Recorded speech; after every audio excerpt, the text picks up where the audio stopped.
दोस्तों, अगर आप बहुत लंबे समय तक जवान रहना चाहते हैं तो रोज़ सुबह उठ कर के ठंडा पानी पीजिए। हमारे घर के पड़ोस में एक शर्मा जी रहते हैं, रोज़ सवेरे ठंडा पानी पीते हैं और 90 साल के हो गए, आज भी बड़े हट्टे कट्टे तंदुरुस्त तो जवान हैं। और हमारे घर के दूसरी साइड में गुप्ता जी रहते हैं, जिन्होंने अपने बच्चे को 3 महीने की एज में ही मोबाइल दे दिया था। अब वो बच्चा बड़ा हुआ और इस साल उसने IIT JEE में टॉप 100 में रैंक निकाली है। अब आप कहेंगे सर क्या सवेरे सवेरे फेंक रहे हो। अब अगर आप इन चीज़ों को सच भी मान लेते हैं कि ये कहानियाँ सच हैं, और इन कहानियों के सच होने के बावजूद अगर आप इन कहानियों से शिक्षा लेकर के रोज़ सुबह ठंडा पानी पीने लग जाते हैं इस उम्मीद में कि आप 90 साल तक जवान रहेंगे, अपने घर के बच्चों को मोबाइल की आदत लगवा देते हैं इस उम्मीद में कि वो बड़े होकर IIT JEE में टॉप 100 रैंक लेकर के आएंगे, तो आप बन गए सर्वाइवरशिप बायस का शिकार। सर्वाइवरशिप बायस का मतलब होता है, जैसे मान लीजिए कि ये मेरी टी शर्ट है और ये वाइट कलर है, और मैं ये कहूँ कि भाई ये टी शर्ट है और ये वाइट है, इसका मतलब मेरी टी शर्ट वाइट है। लेकिन मेरी टी शर्ट का 95% हिस्सा जो कि सफ़ेद नहीं है उसको मैं यहाँ पर इग्नोर कर देता हूँ, और वो 5% हिस्सा जो सफ़ेद है उसी को देखता हूँ और उसी इन्फॉर्मेशन को पूरी टी शर्ट के ऊपर प्रोजेक्ट कर देता हूँ। या जैसे शर्मा जी के एग्ज़ाम्पल में, आप एक शर्मा जी को तो देखते हैं जो 90 साल तक जवान रहे, लेकिन आप बाकी 99 लोगों को नहीं देखते जो रोज़ सुबह खाली पेट ठंडा पानी पीते थे और उसके बाद भी कोई 50 की उम्र में, कोई 60 में, कोई 70 में, कोई 80 में बूढ़े भी हुए और मर भी गए।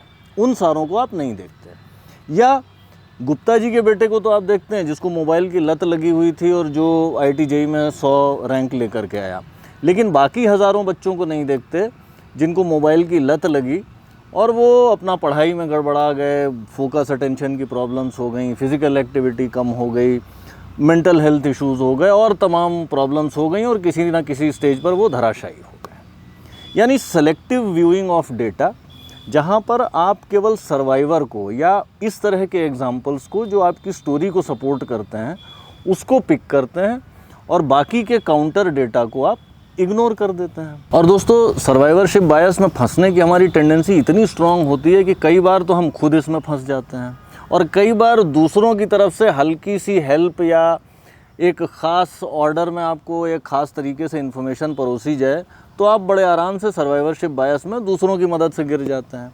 जब हम खुद इसमें फंसते हैं तो हम अपनी लाइफ के बारे में अक्सर गलत डिसीजंस ले लेते हैं।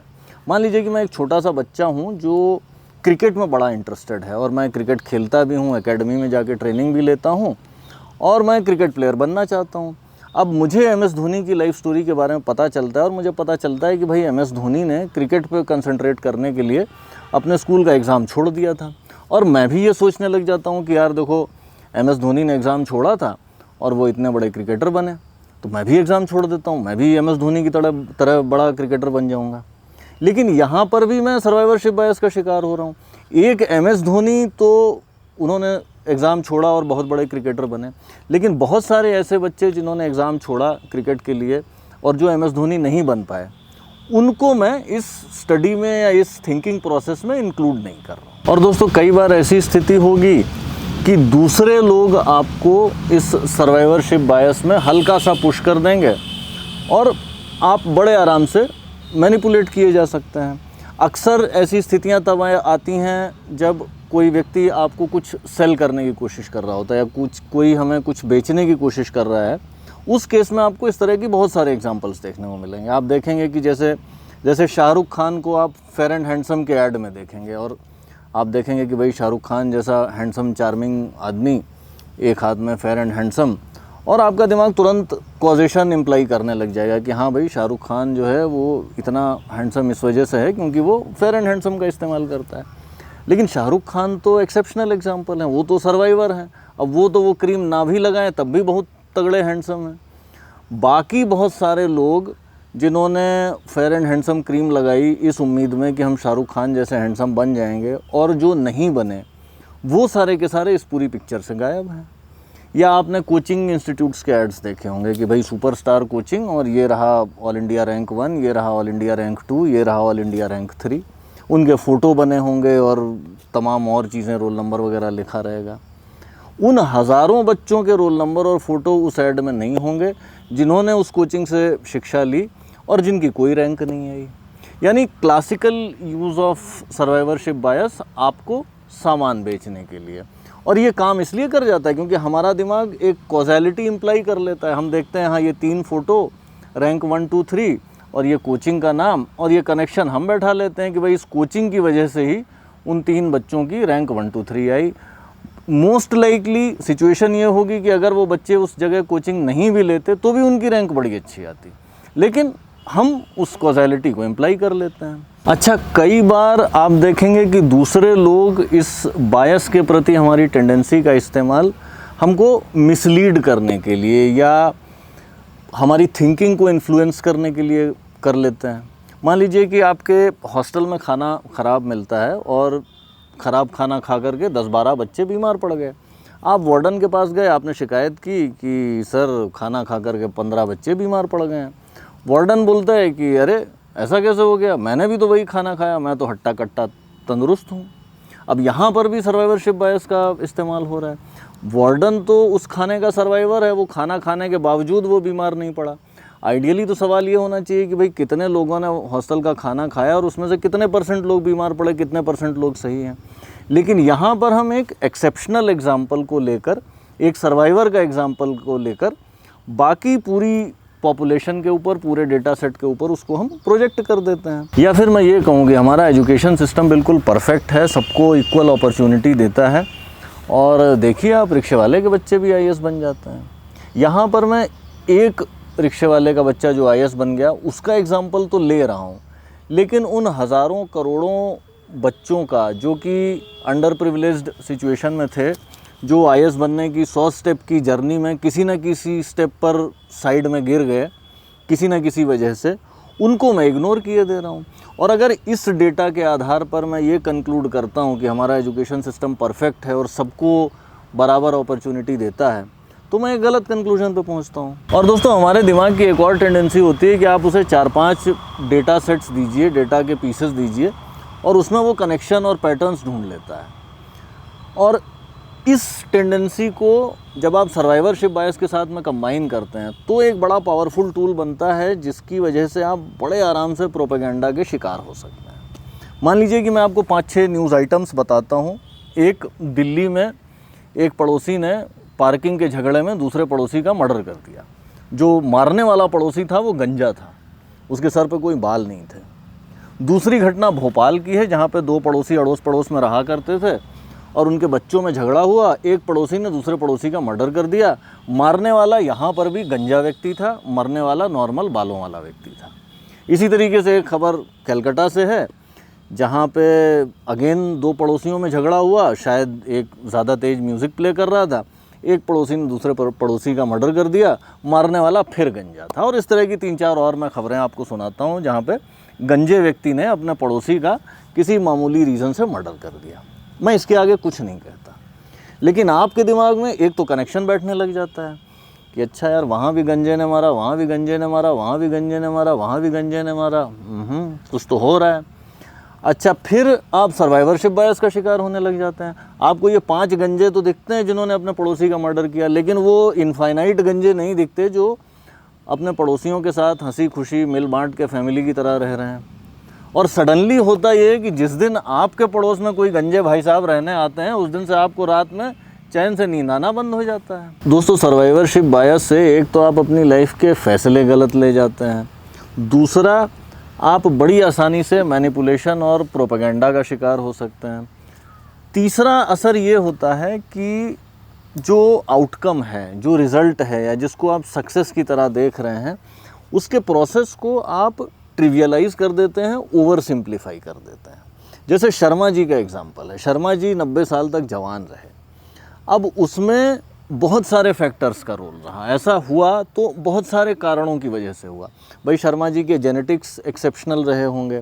शर्मा जी रोज़ सुबह 1 घंटा, शाम को 1 घंटा एक्सरसाइज करते होंगे। शर्मा जी पिछले 70 साल से अपने खाने का बड़ा ध्यान रख रहे हैं, कुछ जंक फूड नहीं खाते, कुछ अनहेल्दी नहीं खाते।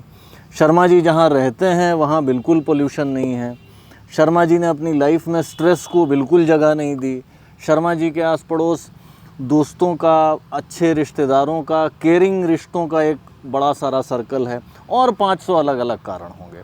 लेकिन हम उस आउटकम को ओवर सिंप्लीफाई करके सिंगल चीज़ से कनेक्ट कर देते हैं, जो कि उनका सुबह उठ करके पानी पीना। अब ऐसा भी हो सकता है कि उस सिंगल फैक्टर का कोई योगदान ना रहता हो आउटकम में। शर्मा जी के 90 साल तक जवान रहने में हो सकता है ठंडा पानी पीने का 0% योगदान हो, या कई केसेस में तो ऐसा भी हो सकता है कि इस फैक्टर का नेगेटिव योगदान हो। जैसे गुप्ता जी के बेटे का एग्जांपल, भाई गुप्ता जी के बेटे ने अगर जेईई में टॉप 100 में रैंक हासिल की तो वो इसलिए की क्योंकि वो सारे के सारे प्रॉब्लम सॉल्व कर पाया, उन सवालों के जवाब दे पाया। वो इसलिए कर पाया क्योंकि उसने बहुत सारा समय फिज़िक्स, केमिस्ट्री, मैथ पढ़ने में लगाया था।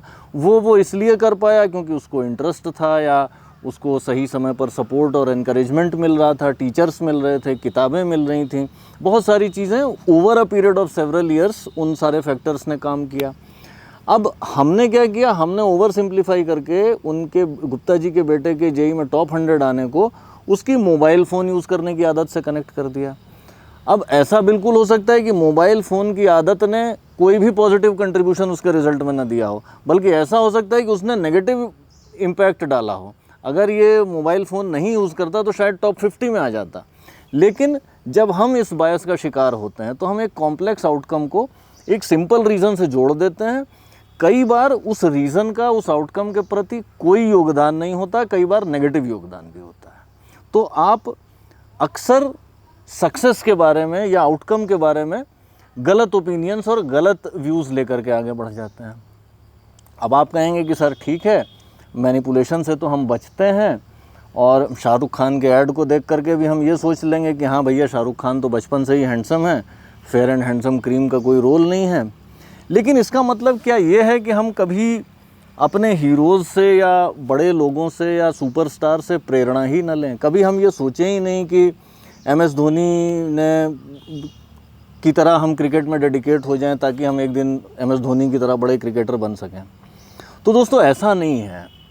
ऑब्वियसली जो सुपरस्टार्स हैं वो सर्वाइवरशिप बायस का एग्जाम्पल हैं, और सुपरस्टार्स की सक्सेस से प्रेरणा लेते समय हमें ये भी ध्यान रखना होगा कि हाँ, बहुत सारे ऐसे लोग रहे जिन्होंने उसी रास्ते पर चलने की कोशिश की, जो सर्वाइव नहीं किए, जो किसी न किसी स्टेज पर गिर गए रास्ते में। आप प्रेरणा लें लेकिन उसको ओवर सिंप्लीफाई ना करें।